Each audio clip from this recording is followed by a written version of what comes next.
Welcome back to Ghostlight. I am Benjamin Reed, your host, and this is a podcast at the intersection of arts, money, business, and stories. I'm welcoming today a friend of mine that I haven't seen in a very long time, the artistic director of Market House Theater, also an artist and a soldier, Ben Grimes. Welcome to the podcast. Thank you so much for having me. It's a pleasure to be here. So, tell me, Ben, you started out as an actor before the Army and before your roles as an artistic leader. Yeah. And what was it about performing that first hooked into you? I started really early, and it was, I think it was one of the few places that I didn't get in trouble for, my ADHD kind of hyperactive self. And so I was praised actually for the things that got me in trouble in normal school. And so, yeah, I enjoyed spending my time in those spaces. What age were you when you started? So my first play was Romeo and Juliet, and I was 11. Wow. Your first play was Shakespeare. Yeah. Wow. Yeah. I lived in Birmingham, Alabama at the time, and they had a program for elementary school kids, go do Shakespeare. And, I did Romeo and Juliet and Midsummer Night's Dream in that program. It's kind of crazy. That's so cool. I didn't do Shakespeare until college. Yeah. It was kind of cool. So what was the point where you realized, oh man, this is more than a hobby. This is Yeah. kind of thing. So I was, like I kind of alluded to, I was not the most successful student, and I had some issues, in junior high, and I moved around a lot. I'm a military brat. And so I moved all over the place. About every 2 years I was moving. And, that started to catch up with me, when I got into those difficult teenage years. And, my parents basically found a performing arts high school in Little Rock, Arkansas, where I was. And they said, hey, will you, if we send you to this, will you try? Will you stop skipping school? Will you stop, being so difficult? And so I did. I said, yeah, sure. And so they sent me to this performing arts magnet, and I started studying drama there. And that's where, again, I felt like I had some success where I struggled with math and a lot of the kind of curriculum. I really excelled in drama and found some kind of acceptance and all of that. So that's where I said, I want to go study this in college, and thank God, because I don't believe I would have been as successful a person had I not done that. What do you think it was about drama that you enjoyed versus, other subjects like math or history, or like what lost you in the academic side, and what got you interested for the drama? I think it was the psychological aspect of it. I really do. I really enjoyed finding out about characters and wearing different masks. I thought that I relished in that, because I think I was really struggling with who I was and trying to define myself. And so it was very fun to try to figure out who I was through the lens of these characters, and gave me permission to kind of experiment with some personality types and different types of things that I didn't feel like I had a chance to do in other areas in my life. In grad school, the director of my program, Jack Young, used to say actors are deep sea divers of the human soul. And so that's what came to mind me when you're talking about that. It's like, I love that. You explore who you are through the lens of all of these different people, these villains, these heroes, these clowns. Yeah. Okay, so interested at a young age, and then went to the performing arts magnet. Were you rebellious? Were you rebelling against the military upbringing? Oh yeah. No, I was. So first of all, I'm not the tallest person and never have been. So I had like little man syndrome, and was trying to be cool. Trying to I was chasing all the girls. That was another thing that dropped me into drama. I was like, oh, there's all these pretty girls over there. I'll go do that. Me too, brother. Yeah. But I was pretty rebellious. I was skipping school. I was, listening to rock and roll and going to rock and roll clubs and sneaking out and just trying to live fast. And again, I think a lot of it was me trying to define myself and trying to, by this point, I had gone to, I don't know, 5 or 6 different schools, from growing up. And every time it's interesting because every time you move as a military brat, you get a chance to reinvent yourself. Yeah. And you get a chance to like try on a new persona, which is kind of, I think, what drew me to theater. And I got tired of that. I got tired of moving around. And so then I was like, okay, well, and I was in high school and I was not moving as much. I stayed in one high school. And so, I just went all in, with the tough guy thing. Tough guy yet doing theater. That's Right. strange. Yeah. And then that tough guy decided to go to college and study Yep. theater. And where'd you go? Yeah, I went to Webster, the Conservatory Theater Arts there, and in St. Louis, and it was like theater boot camp. It was great. It was 4 years of nothing but, I make the joke that it's not really it's not a real degree, because all I studied was theater. Even my electives were like somehow loosely connected. It was health and maintenance for dancers or something. Wow. That sounds like grad school for me. I mean, my undergrad was a BA, so it was very broad, and I had a lot of different classes that I had to take, whether I was interested in them or not. But graduate school was the same thing. I mean, we did was actor training. For 2 straight years of nothing but actor training and maybe a little bit of dramaturgy.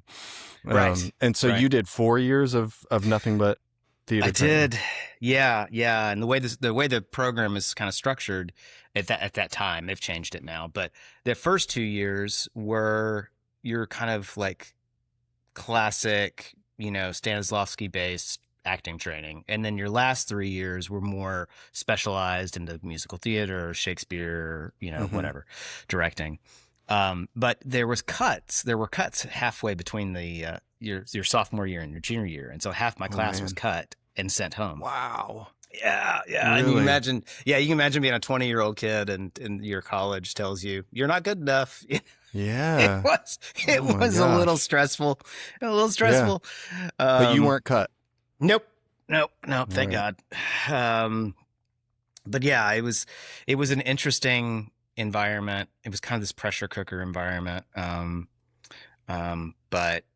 again, I'm glad I went. I learned a lot, and it was a good experience. And so after school, you went where? So, again, pressure cooker. I was a little tired of theater at the time. I was I was a little burned out. And so I was dating a jazz and ballet dancer. And we were in a hot and heavy relationship, and I was dancing a lot at the time. And so we moved to Chicago, and we lived in Chicago for a while. And then that relationship crumbled. And I went to Austin, and I used Austin as my kind of base of operations / where I shacked up with my parents. And I worked in Texas regionally a lot. Finally moved to New York, went to New York and did the professional thing for a while and went to all the auditions. And that went so well that, I joined the Army. How many years did you do that grind in New York City? I was in New York for almost 3 years. Wow. I moved there in 2004, the end of 4, and was left in 07. So great. So tell me about that transition. How did you get from I'm living in New York City, I'm doing the audition circuit, to I'm going to take a turn and go join the Army? Yeah, it was, I mean, I mean, I joked my career was going so well, but I mean, honestly, it was, if I was like, booking tons of shows, I don't think I would have joined the Army. It was, I moved up there and, I had some friends. We had a theater company, my first few years, I was really, things were working out, but then Hmm. like, I mean, my theater company, we all started to go in different directions, and that kind of went away. And then like the restaurant that I was working at closed, and it's just a series of like unfortunate events. And so Mm. the plan at the time was I was going to go in the Army for 4 years and use the GI Bill when I got out to go to grad school. That was the to get my Okay. MFA, and that Yeah. was the plan. And that didn't come to fruition, But but yeah, that was what was really driving me. And I just, I mean, it was a lot of things. I hadn't worked enough weeks to get healthcare through equity, so Hmm. I'd lost my healthcare. It was just a lot of things that I was like, I gotta do something different. Yeah, and so you identified a viable Hmm. path forward Hmm. through Yeah. through military service, which, by the way, Hmm. thank you for your Oh, service. thank you. Well, so tell me about, was that was the 4 years of service? Was that the timeline? Was it 4 years in the That was Army? me. That was the initial contract. I did 4 years, and I kind of really enjoyed it, and I met a girl and got married, and so There's a theme things. developing here. Yeah, right. I know, right? Yeah, so got married to my wife, and we started having babies, and it was just like, okay, well, Uncle Sam's going to take care of us. Yeah. So So she was so in yeah, the military as well? no, so she's an actress as well. And we actually, weird story. So we actually met in New York before I joined the Army. And then in a bar, and we're like, "Hey, what's up?" And nothing, no sparks, nothing. But she is from Arkansas, and that's how we were at a mutual friend's birthday party Okay. in Arkansas, or in New York. Fast forward like 4 years later, I've gone in the Army. I've gone to Iraq and did some stuff, and I'm at a wedding. I'm the best man in the wedding, and she's a bridesmaid in the wedding, and we kind of, do what people do at Wow. weddings, and kind of, Yeah. have a good time, and then it was like, oh, okay, well, let's talk, let's date, and we were married within the year. So Wow. Really? So a whirlwind kind of yeah, romance. yeah, absolutely, 100%. And it started as kind of one just random connection, but then Yeah. it was probably something connected to Arkansas for that wedding too, right? Correct. Yeah, it was the wedding was back in Arkansas, Wow. and I was living in North Carolina at Fort Bragg, and she was in New York in Queens, and we met, and then we dated long distance for a few months, Hmm. and then Wow. just checked up and started living together. I mean, it's been 16 years, so it obviously Yeah. stuck. It obviously did, yeah. And two kids, Hmm. and Yeah. a whole life together. And Yeah. so, all right. So Uncle Sam Hmm. is footing the bill on this new Yeah. life that you've created, and you did Yeah. the first contract of 4 years, and then you Hmm. re-upped. Yeah, I did. Yeah, I went to Okay. officer school and became an officer. Because when I enlisted, my first enlistment was it was like they call it an airborne ranger contract, and so it's I went to the 75th Ranger Regiment, and then I jumped out of planes with the 82nd. And when I went to officer school, I changed my kind of specialty to military police officer, and started, because again, I wanted to. It was more of, okay, this is not just a temporary thing. Let's make a career Hmm. out of it, and I wanted Yeah. to make more money. Officers make more money and have more responsibility and all that. So yeah, I re-upped and went to officer school, and we moved to El Paso, Texas, and did that for a little bit, and then I got out of active duty and moved back to Arkansas, and we started having babies, and Okay. which is where we kind of connected. And that, so Around that that time. was the transition at that point. Well, Yeah.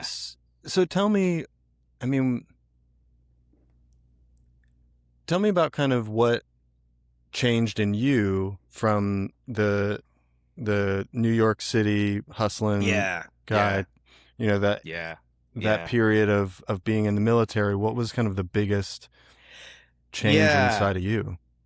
So I'll tell you, I didn't really, and when I was living in New York and trying to do the acting thing professionally, one of the things that I think can be insidious about the profession is it can be very, very selfish. It can all be about like, me, my auditions, my schedule, my agent, my this, my that. Mm. And I didn't feel real good about that. And so that was part of my impetus of joining the army, was to kind of test myself, but also to like try to do some good. Mm. Really idealistic. And like I look back now and I'm like, boy, you were stupid. But there's so many better things you could do. If one were to ask me, how can I serve my man? My better man. I would say, don't go in the army. There, Peace Corps. There's tons of things. Anyway, but that was my idealistic mind at the time, Mm-hmm. I am thankful for the army because it did show me a different side of life, that I had not seen at the time. Going to Iraq, seeing the devastation of war and things like that. I Yeah. was opened my eyes up a lot and made me a lot less self-centered and gave me some perspective, I think. And so what about that did you then Mm-hmm. carry into your post-military service Mm-hmm. career Yeah. where you and I first met at Yeah. Arkansas Shakes? Yeah. Yeah. Yeah. So I carried that kind of service. I one of my core kind of values is service, and I started to understand service in a greater aspect than just like, thank you for your service, kind of army stuff. I Right. think of service as kind of a value and a mantra to live by, because I think the greatest thing that you can do for someone is to serve them. Mm. And so I'm always trying to approach things through that lens. In the army, we always say, leave it better than you found it. Yeah. And so that's kind of how I'm approaching this chapter, these chapters in my life post army. Because when we met, Mm-hmm. we were doing the Scottish play at Yes. Arkansas Shakespeare Yes. Festival, Mm-hmm. as well as Guys and Dolls, which was a great. I Mm-hmm. like how funny that was the. Like, The two. I Yeah. don't think I ever really put that together until just now. Like, I was so focused on because I was Yeah. playing the Scottish Yeah. or the Thane himself, and so I Mackers. was so focused on that play that I don't think I ever really thought about the fact that it was Macbeth, Guys and Dolls, and Comedy of Errors. Yeah. Yeah. What a bag, Yeah. But that was where so we were working together. We got to know one another a little bit, Mm-hmm. and I learned that you were working with veterans Yeah. and doing therapy. Is Yeah. that the right Basically, term for it? therapeutic work. Therapeutic. It's not Therapeutic work therapy. through It's theater arts. correct. Correct. And was there an organization that you were doing that Yes. through? So I started an organization called, well, originally when we were working together, it was called The Breach. Yes. And that evolved into Riverside Actors Theater, which was a full theater company, 501c3. Mm-hmm. That was, our mission was addressing trauma, in all its forms. And so, and predominantly working with veterans because that's my wheelhouse. Yeah. But veterans don't have a lock on trauma. Everybody experiences trauma. Mm-hmm. And I believe that really any of society's, um, you know, evils or problems, any of our problems can all be traced back to unaddressed trauma. It just unhoused people, drug dependency, all of that. Most of it you can kind of pull the thread and continue to find until you get to the root problem, which is there was a traumatic event that happened and they Uh, didn't address that, or it set them on a path or a course.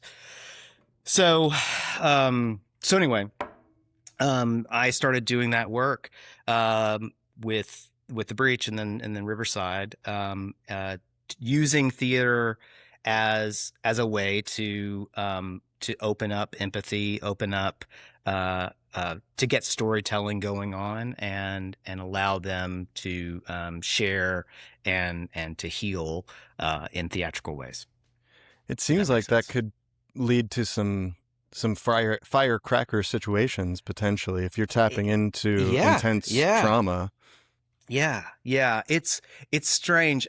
I have, knock on wood, I've never had anyone blow up or have anything. I'm very careful, and it's so one of the things. Are you familiar with Stefan Wolfert? Have you ever heard that name? I have not, no. Okay, so he's a Shakespearean. He's a fellow Army veteran. He's got a great story. Hmm. Um, Basically, he was AWOL and drunk on a train, and he got off in Oregon, or I think it's Oregon. Anyway, he got off somewhere on this train and walked into a performance of Richard III and went, "Oh my God, I want to do that." Wow. And started studying Shakespeare and went on this whole journey. But he has done, he's a like one of my heroes, and he has done a series of studies where he uses he partners with researchers and actual uh, scientists, and he does brain scans of veterans that go through his program, and he uses Shakespeare. And what he has seen is that exposure to Shakespeare will actually heal a PTSD brain. Just reading, just seeing, just saying Shakespeare will actually heal your brain. Um, What? yeah, because your brain cannot be in a fight or flight PTSD kind of mentality. All your frontal lobes are firing, because what happens, if there's a book called The Body Keeps Score that basically proves that when we go through a traumatic event, we physiologically we change. Our brain functions in a different way, and it Hmm. can be stuck, and it can get stuck in that. You know, biology has made us kind of function in a way. And now in this modern world where, we we're experiencing all these different screens and things that Yeah. necessarily we didn't have for a millennia, we're having to deal with all that stuff differently. So anyway, when you have a traumatic incident, your brain can sometimes become stuck in what they call a trauma brain, where you're just all frontal lobes, you're just fight or flight. Yeah. You cannot comprehend Shakespeare. You can't really be in those two spaces at the same time.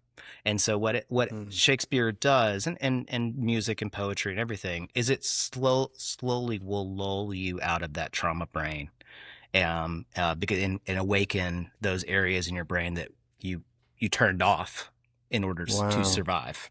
You know, so um, yeah. Wow, I don't that's know. I fascinating. lost my train of thought, but Oh my that's gosh, yeah, yeah. I mean, yeah. I like me too. I just like got Hmm. my brain is like just processing all of the Yeah. implications of that. And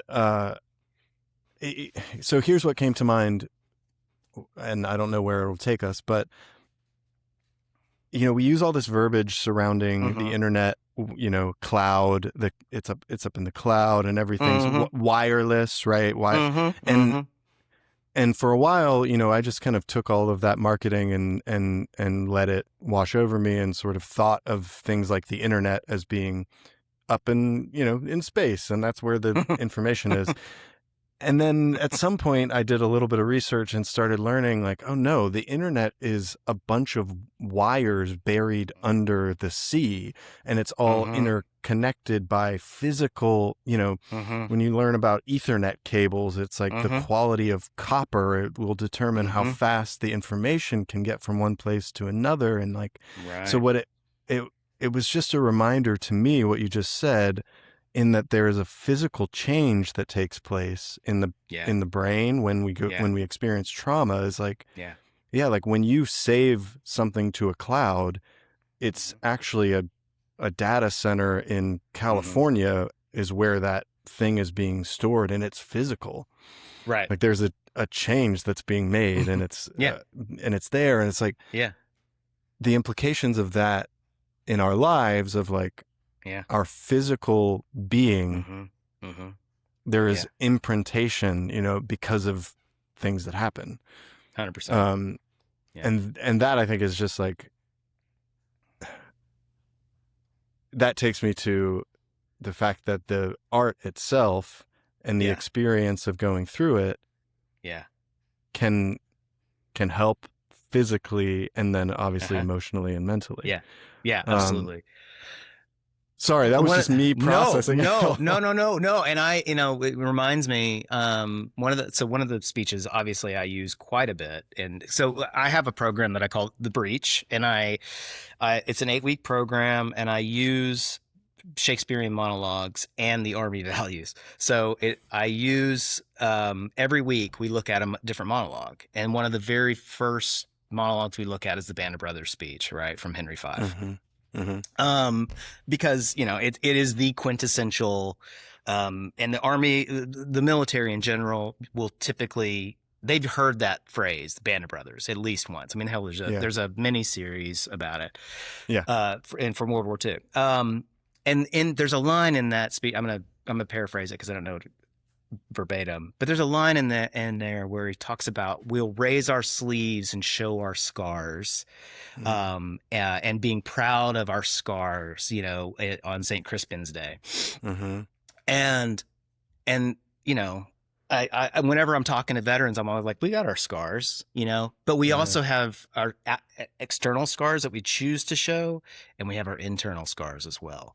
And so you're talking about being imprinted in this thing. Those are the scars, those are the scars that you get, and the scar tissue that builds up. And, again, unaddressed, is just to carry the analogy further, if you don't stretch scar tissue and try to exercise it and pull it, it becomes tight and you can't escape it. Right. Mm. You get kind of, it will get tight and you can't move with it. So, Yeah. yeah. I hadn't used that analogy before, but I think I will from now on. It definitely works. Yeah. And it ties into this thing. I mean, I feel like there's something about creating and something about being involved in that Yeah. is now connecting for me with being therapeutic and and working through whatever it is that needs to be worked through. Absolutely. And it's so all right, so let's get back into your story a bit, because so you're doing that work that led into creating a full-on 501c3 theater company. Correct. Focused. So you're doing work with veterans, but it's focused on trauma, and collective trauma, and and so how far are we away from Market House Theater Company? We're a little bit further. So what as I kind of got into, I started forming Riverside, that got me interested into arts administration. And on a whim, I ended up, my wife was an executive director for a theater, so I was working with her a lot. Seeing how running a small community theater is. And then also I started working with Mid-America Arts Alliance, which is a company organization that is based in Texas, Arkansas, Kansas, Missouri, Louisiana. Anyway, Mid-America area, that's the name. And they do a lot of arts mentorship for artists, and I started hearing this thing called arts administration, and started thinking, well, maybe that's something that I want to do. I'm already kind of getting to know this theater company and what it takes to run a theater company, and I have ideas. So maybe I want to do that. And so, I ended up applying and being accepted to be the director of finance and administration at the Arkansas Repertory Theater. Okay. And I took that job and was there for several years.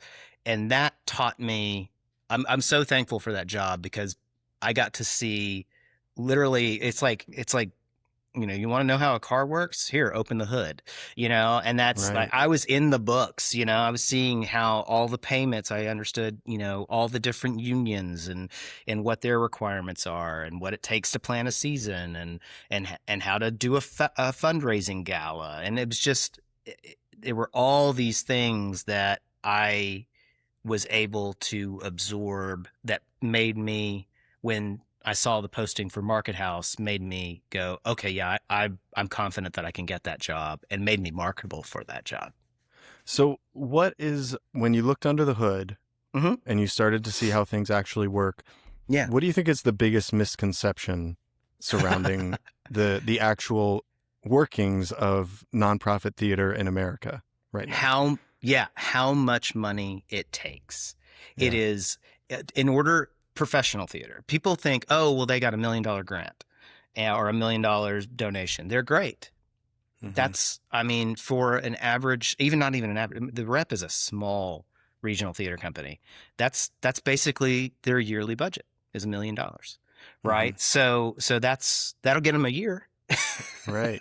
and and that is, and also that somehow is wasteful. I get, because a lot of times people will go, well, that's Mm. just, you'll start to hear rumblings of that it's not, they're being frivolous, or it's not worth the money. No, it's people, it's people making, it's the administrative staff making a decent living. Nobody's getting rich, Yeah. nobody's making, six figures or anything. It's administrative staff. It's the, it's the draper and the first hand and all those people that make theater. Theater is collaboration, and it takes a whole lot of people to do it. And so it's not, you wouldn't say, if Walmart spent $1 million on their, store in a month, you wouldn't say that's wasteful. You'd say that that's business, and Mm-hmm. that's what professional theater is. It's business. It's really good business, I think, but it's business, and people should be compensated fairly. So Yeah. Yeah. yeah, Well, one of the things that I find myself thinking about is, have we drifted to nonprofit organizations that produce yeah, theater as yeah, opposed to theater artists that are creating work together under yeah, the umbrella of a nonprofit? And like, 100%. Yeah, I mean, is because what I feel like I don't see much of anymore is resident ensembles. nope, yep, I don't see the money yep, flowing yep, to go to artists not yep. making, not I don't think that artists should make a, you know, six-figure salary. I don't think Sure, it's that hard of a job. sure. Yeah. Um, but I also I don't ever really see artists being employed full time. Yes, I miss the days of the companies, and I want them desperately to come back. I Mm-hmm. think, because it used to be, when all these regional theaters were first founded, the Arkansas Rep is a perfect example. They had a company of actors, or a company of artists, I should say, that wore a variety of hats, and so you didn't have an administrative staff and an artistic staff; those were one and the same. Mm. And I think that there's something, I think there's a really good benefit to that, because uh, you get more buy-in, if the actors are working on the fundraising aspect of it and the marketing. It just, I think it's more of a succinct kind of thing. Now, with the unions and things like that, it's a different story. I don't know how you would navigate it, but I miss the days. I mean, I say I miss them. I have always known what is now. Yeah. Right. I think the companies there were still some companies around, but I never knew of any. Well, I guess no, I don't. I take that back. I did some children's theater that was like company based, but I was just an actor. I wasn't like doing marketing and everything else like it was in the old days. Yeah. I mean, my time at the American Shakespeare Center, Mm-hmm. I mean, only the smallest bit. I mean, I was a resident company member. Now, it was Yeah. contract to contract, so it wasn't Mm-hmm. like you're guaranteed to be here for the next 3 years. It was always, Right.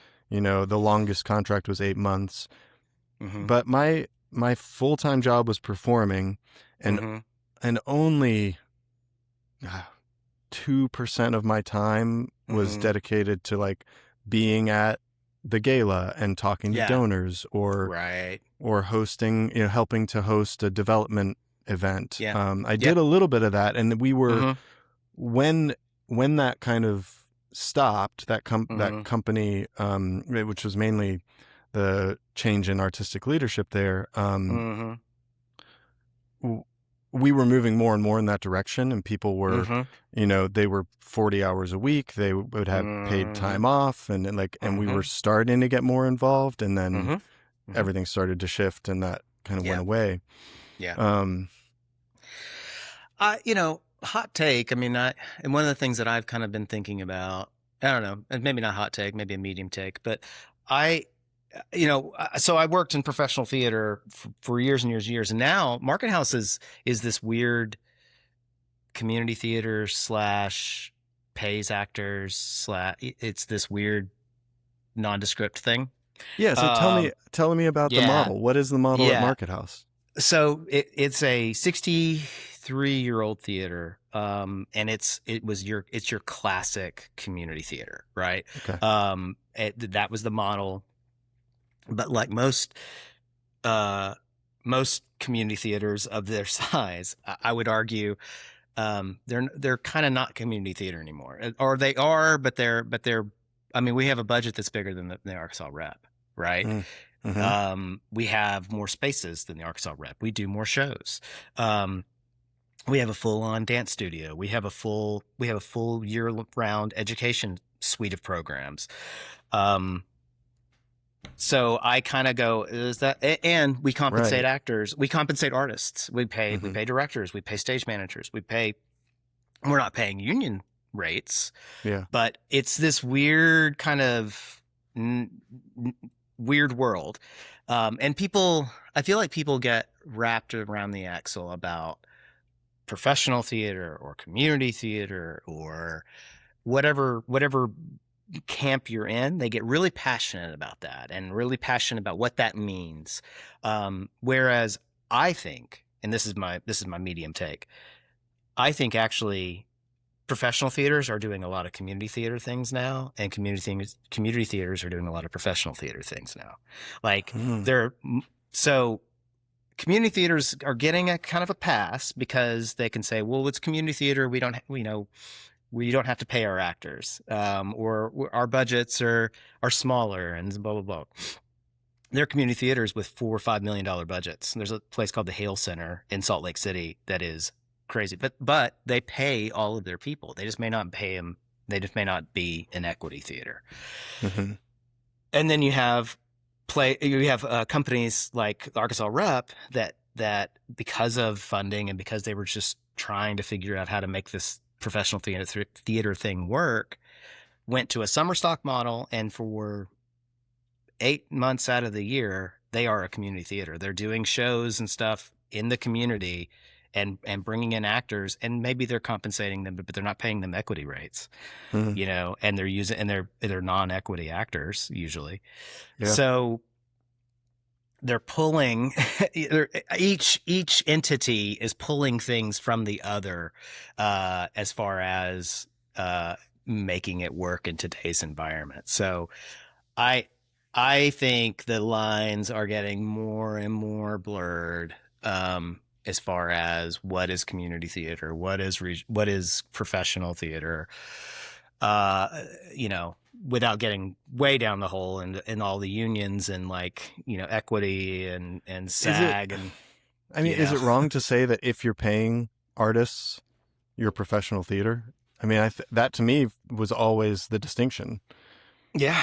I mean, some people would argue with you. Some people would say, no, it's got to be a union. It's got to be, or it's got to be, or it's got to be a Lort theater. It's got to be a this, it's crazy. The way we kind of stratify and I feel like we keep ourselves down by doing that. Mm.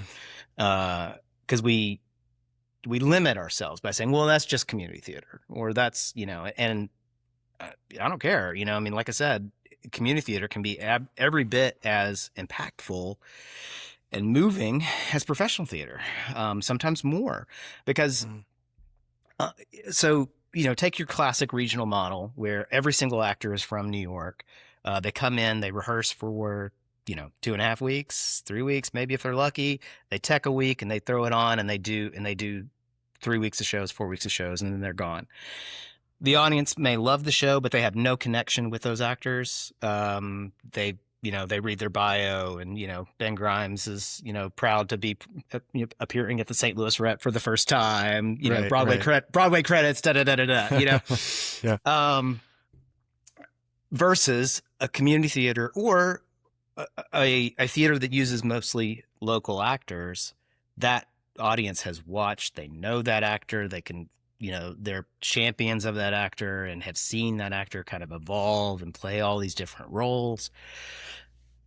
I think that usually the audience is going to come back for the ones that they know and they love, versus like caring about some Broadway tour.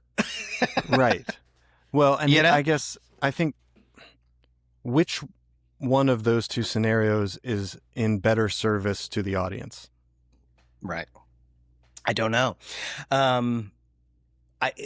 Yes, you do. I feel like you do know. What do you think? I think that it is in better service of the audience if you are exposing them to new. So, because the regional theater model was, let's get this stuff that's in New York that people in, I don't know,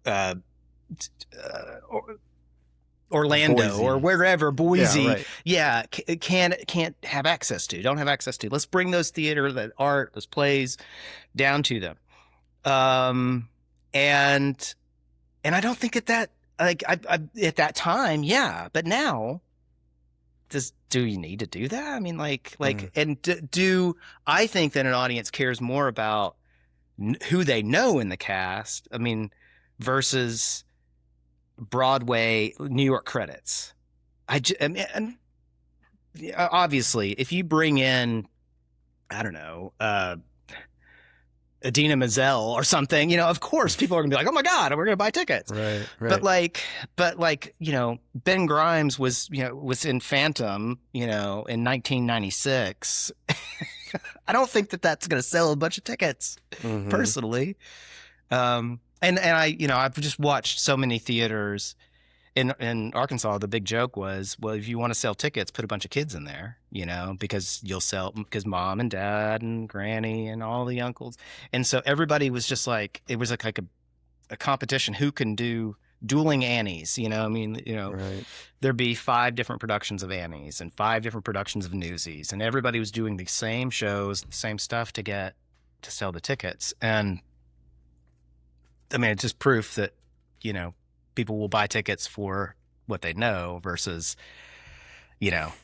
Broadway credits.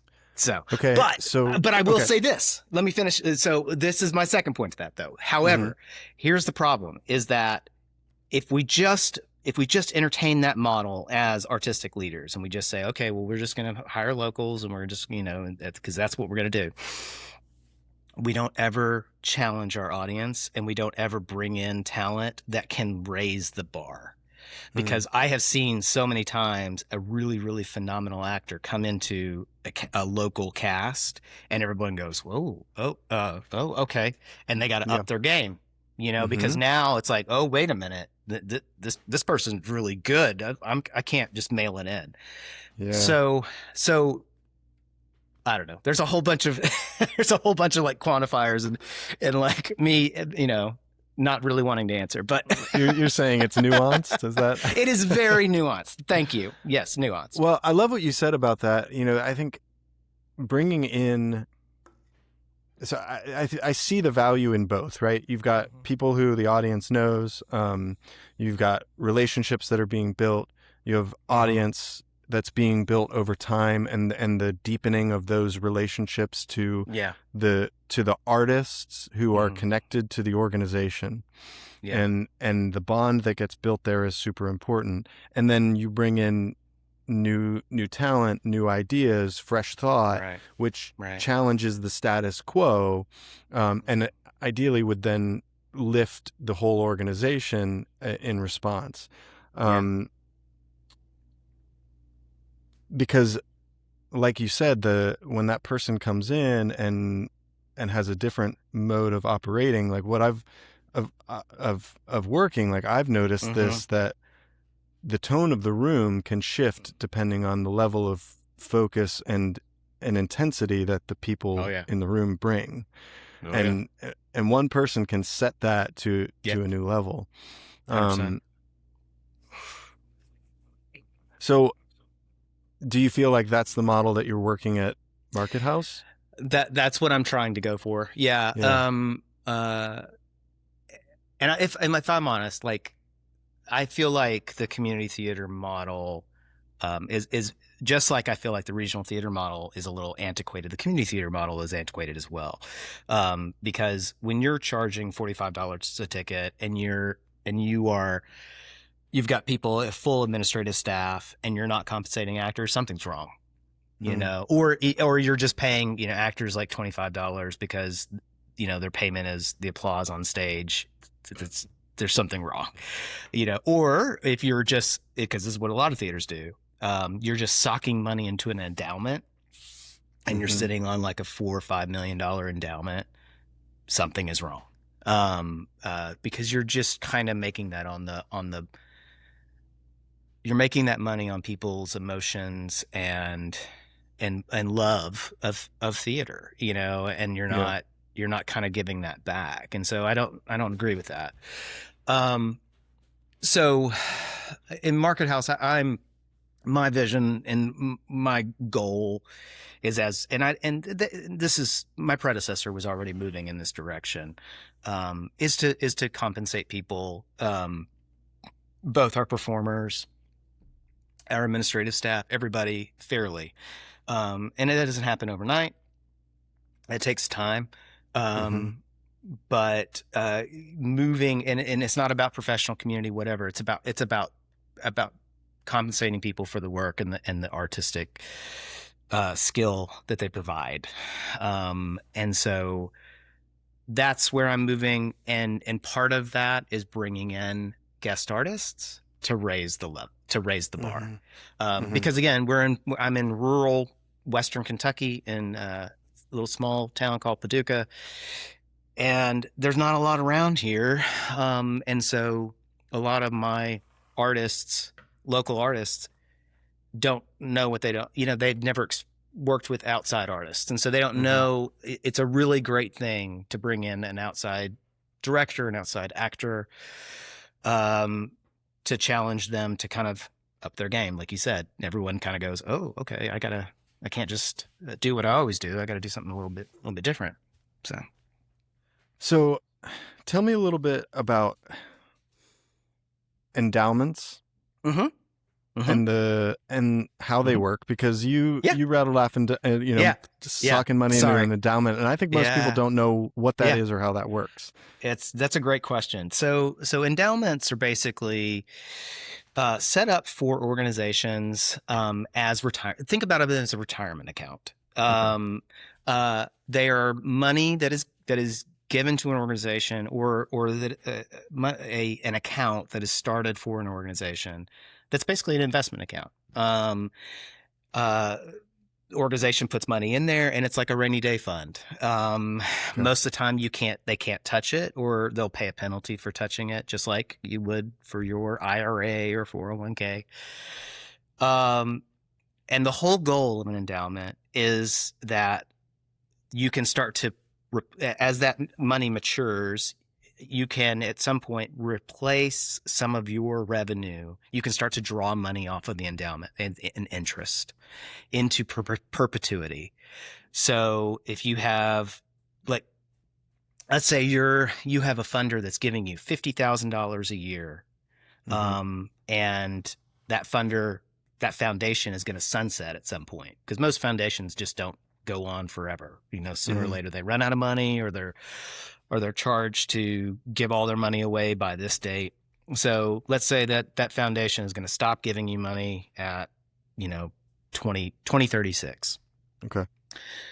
Well, you put your money into that endowment, and so hopefully you can replace that $50,000 with the interest that you're pulling off of the endowment, and you can do that forever into perpetuity. Got it. That's what an endowment is. So like theoretically, if you had a really, really big endowment and Mhm. you were trying to run $1 million a year Mhm. budget, Mhm. you could essentially have no income and just pay it Correct. all off of the just like retirement, right? I'm Correct. going to live off Correct. of the accrued interest and Correct. never touch the principal. That's right. That's right. There are a lot of churches and different organizations that have that. As inflation happens, there's all kinds of financial calculators out there. It's like, well, it's the current rates and this and that and inflation and the market. It's a little bit of a gamble, but the closest I can say is it's basically like a retirement account, and that you're trying to live off just the interest and not ever touch the principal. So Market House has a pretty strong balance sheet, right? Correct. Very strong. And Very and strong. so is it an endowment? Is it it looked like maybe you own some real estate? We do. So we have a very, very diversified revenue stream at Market House. So we have my predecessor was an absolute genius. He was in this position for 41 years. When he started, Market House was one building. They built all their sets in that building, a historic building, a historic Market House. All their administrative offices. There was only one full-time, maybe two full-time people. And this is in the 80s. And over the course of his tenure, we now own 12 buildings. We have a staff of I think we have 13 full-time and several part-time people. We produce year-round. We have Airbnbs, event space rental. We have a dance studio that teaches littles to bigs, a whole suite of education program. So, I mean, it's kind of crazy, how much, Michael Cochran built.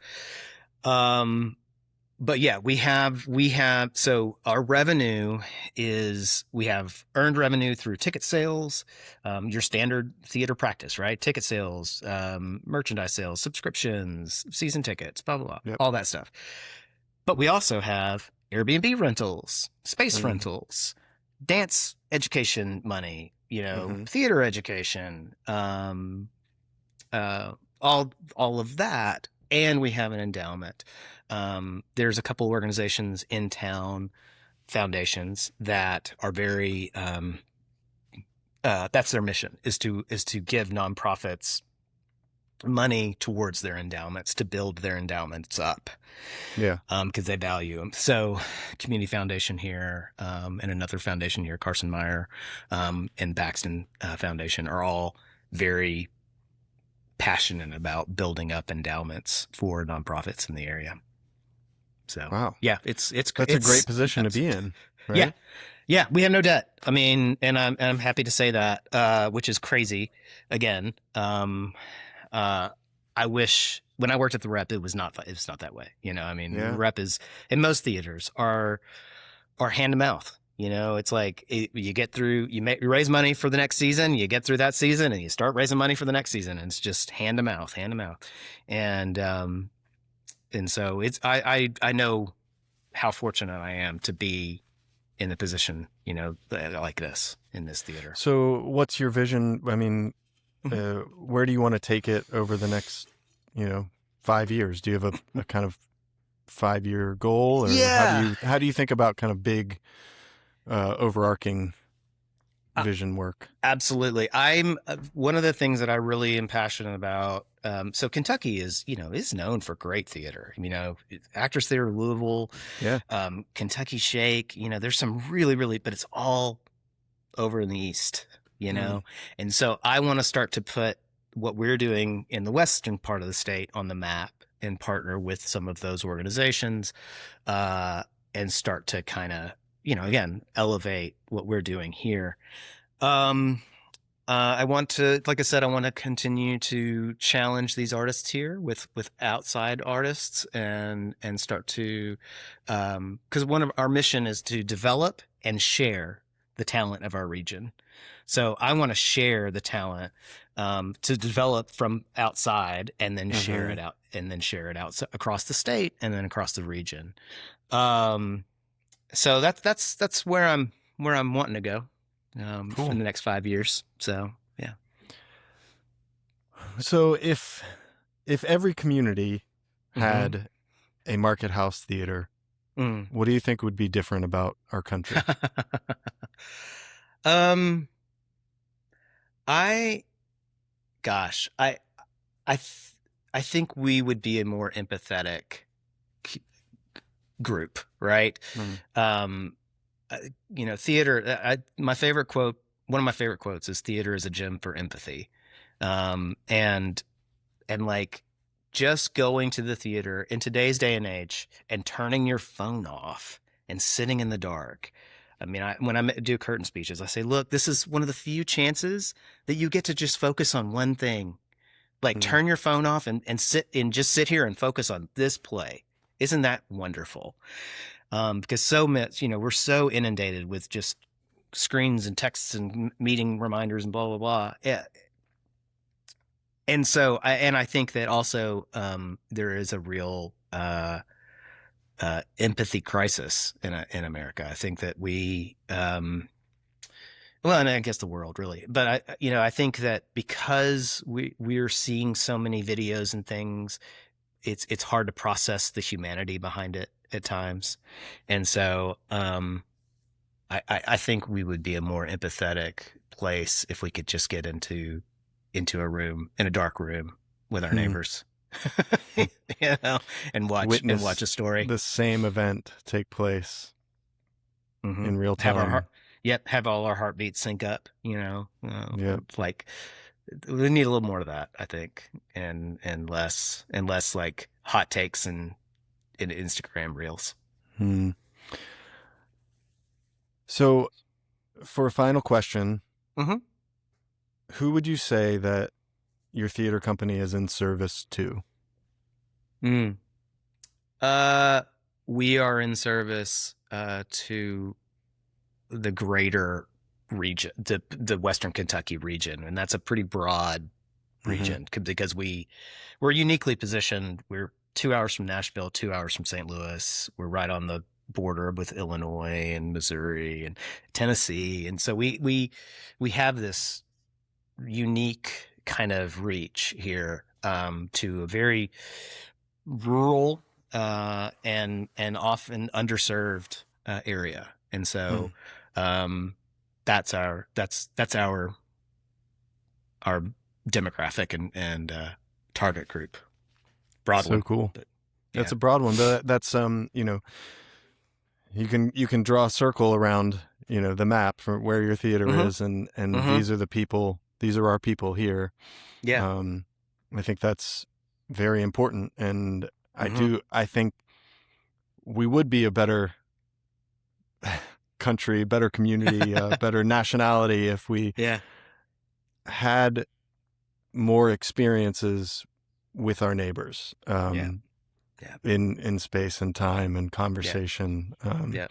Yeah. and I think we're seeing less and less of it.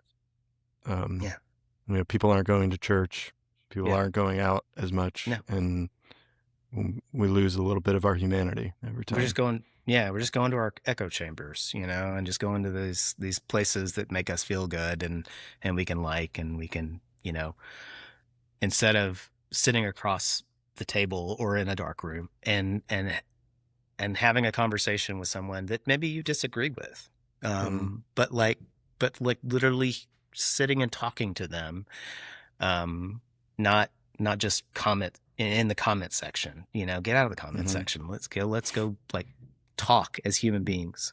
Unless you're watching this, in which case, please drop some comments in the comment section. Right. Like, share, subscribe. Share, subscribe. Help us. Please support the channel. Yeah. All right.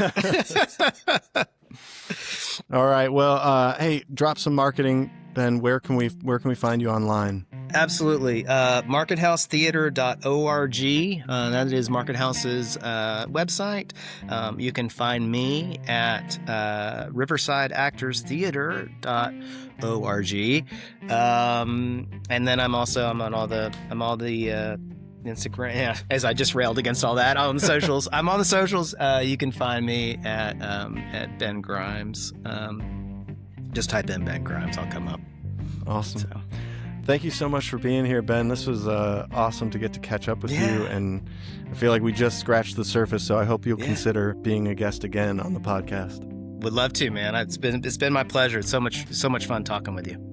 Thank you for being here. All right. We will catch you next time on Ghostlight.